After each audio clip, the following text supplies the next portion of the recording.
Good day, ladies and gentlemen. I'm here once again today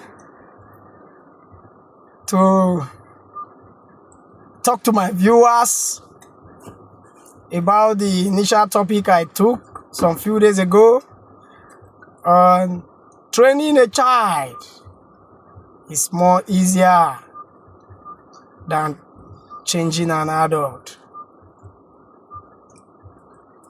Yes, I'd say something about it, and I related it with the leadership of Nigeria as a country.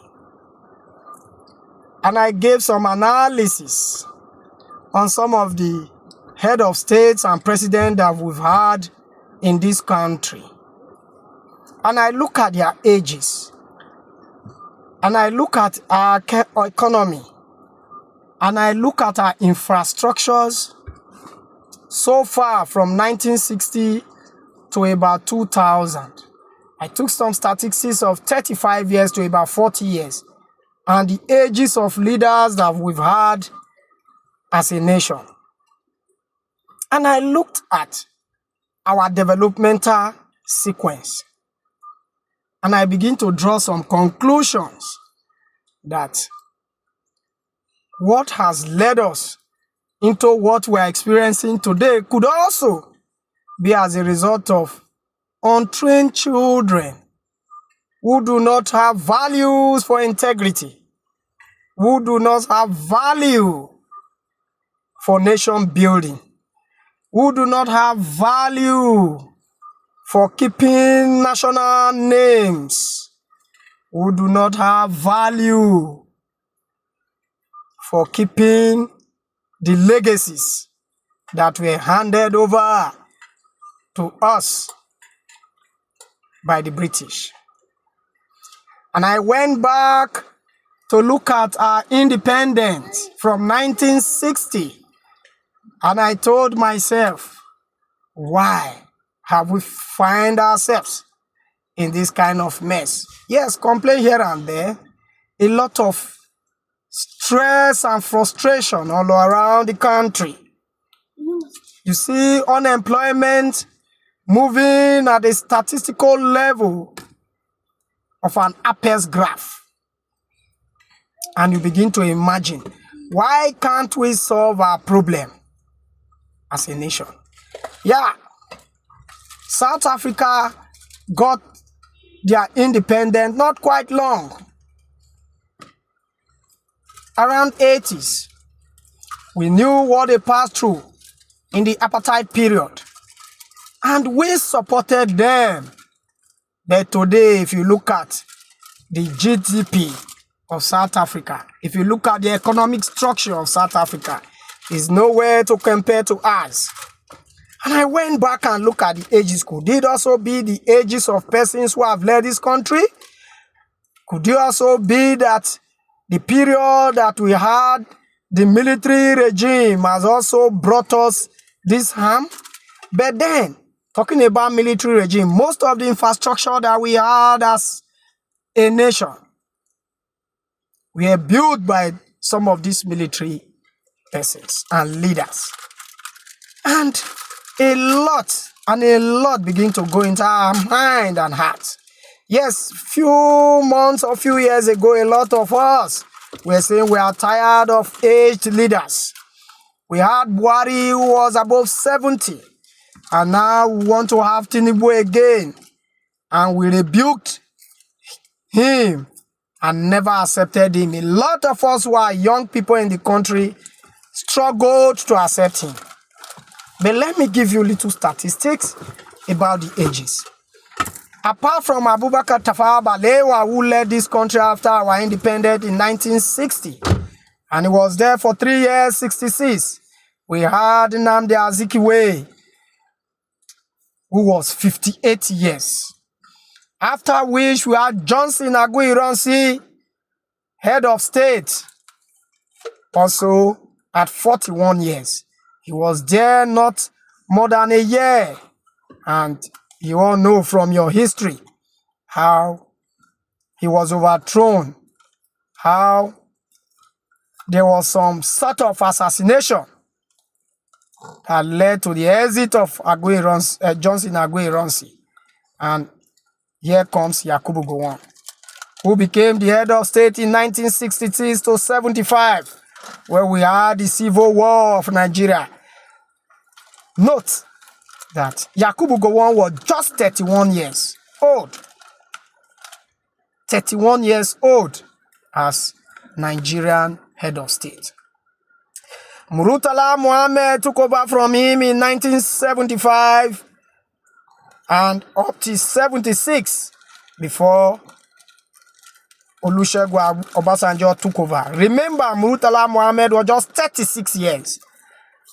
And that is the third head of state.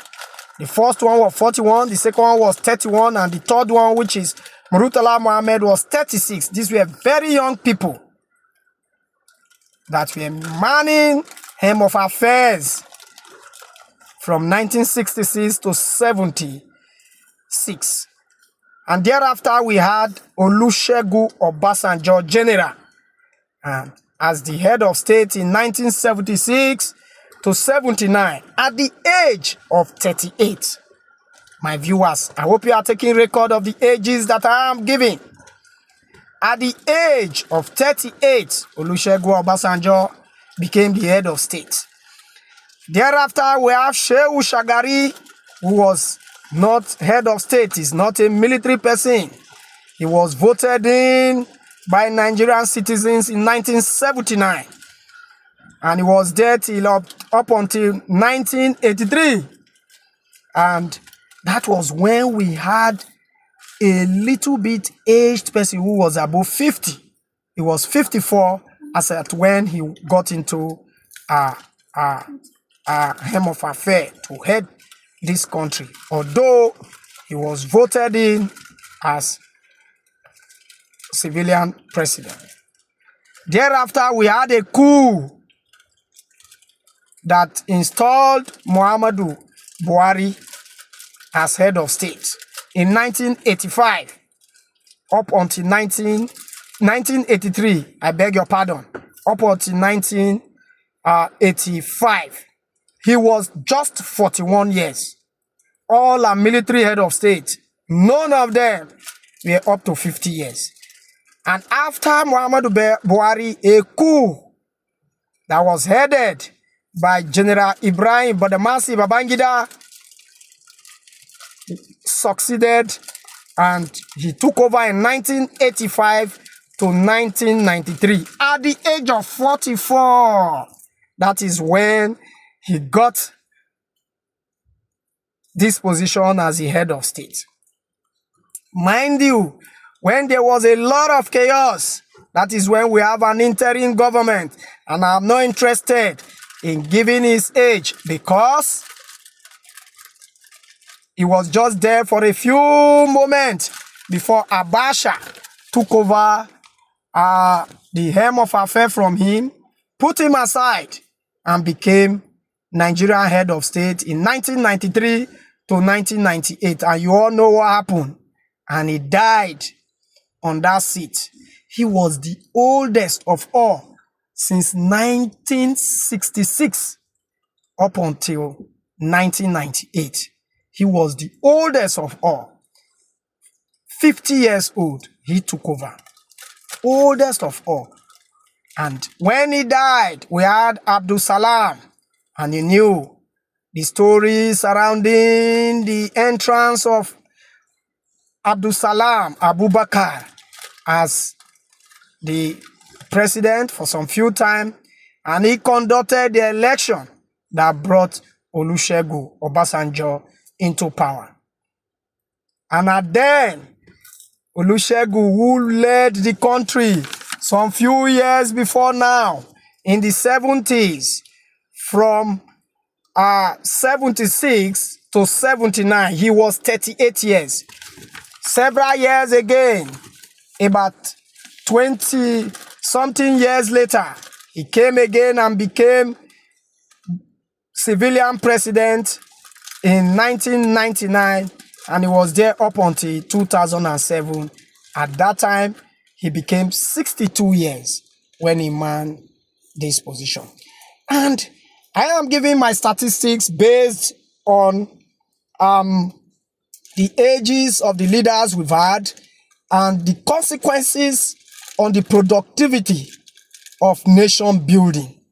And I think I may want to stop here and do a follow-up to this video on why I said to train a child is better than changing an adult. Thank you and God bless you. Goodbye.